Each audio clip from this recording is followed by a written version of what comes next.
1991년 아주 오래전에 작은 물체 하나가 발견이 되었습니다.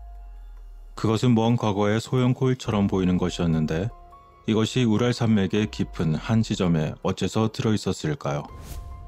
당시 지질학자들은 그 매장지를 찾는 동안 코진강, 나라다강, 발바뉴강이 합류하는 신비한 우랄 산맥에서 그들의 발굴 작업을 하는 동안 여러 신비한 기계 조각을 발견했습니다.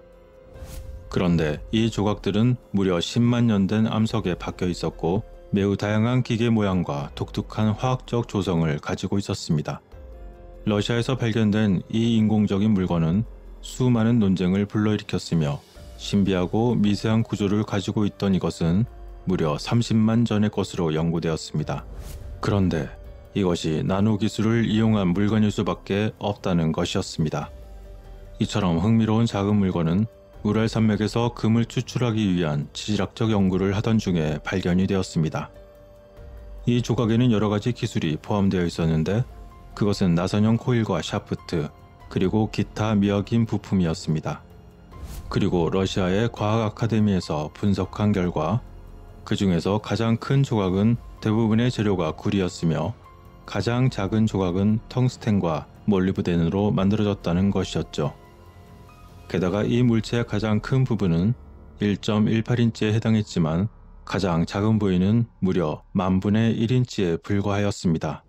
그런데 전체적으로 이 물체 모양은 황금 비율을 나타내고 있었던 것이었습니다. 따라서 이 작은 조각의 모양은 그것이 자연적으로 발생했을 단순한 금속 파편 조각이 아니라 인공적으로 제조되었음을 시사하고 있는 것이었습니다. 게다가 그것들은 실제로 현대 나노기술과 동일한 소형 구성 요소들과 매우 유사한 것으로 밝혀지기도 했습니다. 이러한 것이 발견된 후에 처음에는 플레세츠크 발사장 로켓에서 떨어진 부품이라는 주장도 있었습니다.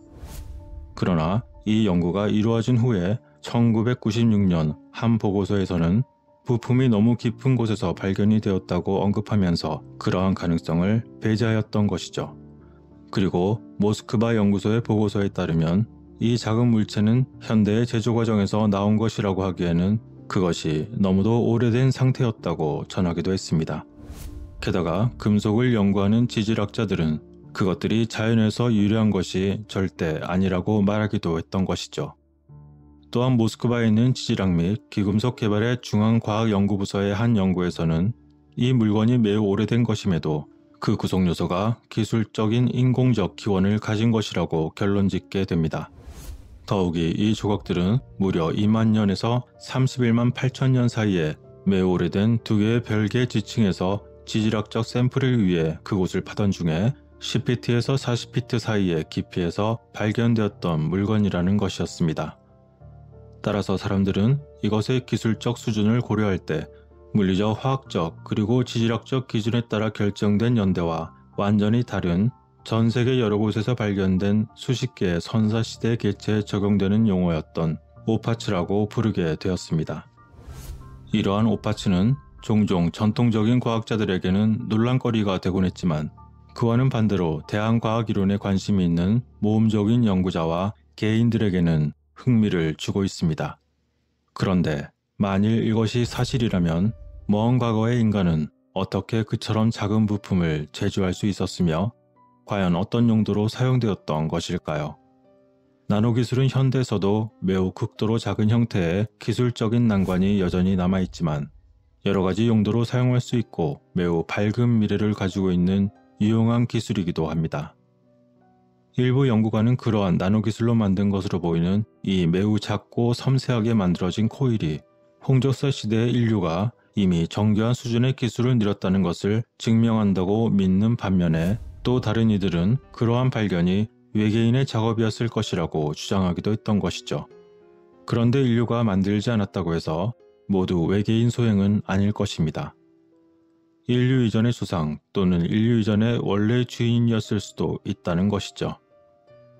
어찌되었건 이 유물은 헬싱키, 상트페테르부르크, 모스크바에 있는 4개의 다른 시설에서 각각 별도로 연구되었습니다.